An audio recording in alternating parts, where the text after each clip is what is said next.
Dans cette formation, vous allez aujourd'hui découvrir comment utiliser les options dynamiques de couleur et de transfert présentes dans le panneau des formes. Nous allons donc voir comment utiliser certaines options qui sont proposées par ce panneau afin de pouvoir créer des papillons multicolores par exemple. Donc, dans un premier temps, il vous suffit évidemment de vous trouver sur le calque de votre choix, puis de sélectionner toujours l'outil pinceau. Je retrouve donc l'outil pinceau qui apparaît ici. Il me suffit donc de cliquer dessus pour le sélectionner et je peux maintenant décider d'accéder aux options de ce pinceau. Je retrouve en effet les formes correspondantes ici. Je clique alors une fois ici pour sélectionner les différentes formes qui apparaissent. Et évidemment, si vous recherchez ici à l'intérieur de ces formes la forme papillon, vous ne la trouverez pas. Pourquoi? Eh bien parce qu'il faut tout simplement aller la chercher dans les effets spéciaux. Donc pour accéder aux effets spéciaux, je clique sur la petite molette qui apparaît ici et je retrouve ici tout à droite effets spéciaux. Je clique alors une fois dessus. Il m'est alors ici demandé si je souhaite remplacer les formes actuelles par les formes provenant des effets spéciaux. Je peux alors décider de les remplacer en cliquant sur OK ou de les ajouter à celles déjà existantes. Je clique alors sur Ajouter. Et maintenant, si je me rends tout en bas de ce panneau, je retrouve ici la forme papillon qui apparaît. Je clique donc dessus pour la sélectionner. Je peux ici modifier son épaisseur, mais pas sa dureté. Je vais alors décider de l'augmenter un petit peu plus, par exemple à 38 pixels. Et maintenant, je vais pouvoir justement commencer par créer ces formes papillons directement sur mon document. Alors actuellement, j'ai des couleurs de premier et d'arrière-plan qui sont blanches toutes les deux. Je vais donc choisir les couleurs d'arrière-plan par défaut, donc noire et blanche, qui vont me permettre justement de réaliser des papillons de couleur noire sur un fond blanc. Donc si je clique ici, alors la taille est un peu petite. Je vais donc l'augmenter, je retourne ici, je choisis une taille un peu plus grande, de façon à ce que je puisse bien voir mes papillons, donc par exemple cette taille-ci.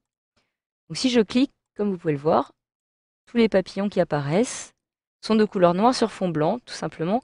Cela est dû à cause des couleurs que j'ai précédemment choisies. Je peux maintenant modifier cette couleur. Je peux modifier dans un premier temps la couleur de premier plan en cliquant ici et en sélectionnant par exemple des papillons de couleur rouge. Et je vais choisir une teinte bleutée pour la couleur d'arrière-plan. Donc par exemple celle-ci. Je clique alors sur OK. Et maintenant, si je clique sur Annuler, pour annuler justement les papillons que j'avais fait précédemment, et que je clique ici, j'ai des papillons multicolores comme vous pouvez le voir, tout simplement parce que j'ai choisi certaines couleurs qui apparaissent ici. Donc maintenant, si je me rends dans le panneau des formes, en le faisant apparaître, je clique donc ici, je retrouve les différentes formes qui apparaissent. Je peux d'ailleurs insérer ce panneau à l'intérieur, ici, comme ceci. Je vais avoir certaines options que je vais pouvoir modifier, par exemple, en ce qui concerne justement la dynamique de la couleur ou encore le transfert de mes papillons. Donc je me rends dans un premier temps sur la dynamique de la couleur. Alors je peux ici, si je le souhaite, décider de faire varier la couleur de premier plan et d'arrière-plan, donc à l'aide de cette petite glissière. Pour la faire varier, je peux décider de la faire varier comme ceci. Et automatiquement, lorsque je clique, comme vous pouvez le voir, j'ai de la même façon des papillons multicolores, mais avec une variation de couleur qui est en effet plus élevée. De la même façon, je peux réaliser une variation de teinte. Donc, par exemple, en choisissant une variation de teinte ici, si je clique à nouveau, la teinte a été modifiée. Comme vous pouvez le voir, je suis plus dans les teintes se rapprochant de la couleur rouge que de la couleur verte. Je peux aussi maintenant décider de modifier la saturation ou la luminosité pour me permettre de faire ressortir un peu plus mes couleurs. Donc, comme ceci, une forte saturation, une forte luminosité.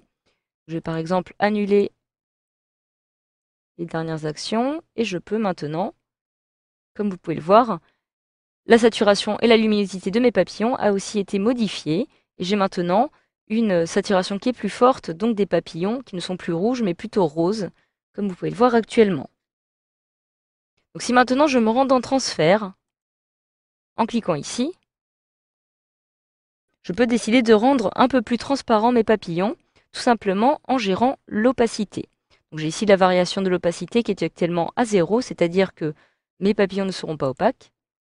Mais si je me déplace plutôt vers le milieu, je vais avoir des papillons beaucoup plus transparents.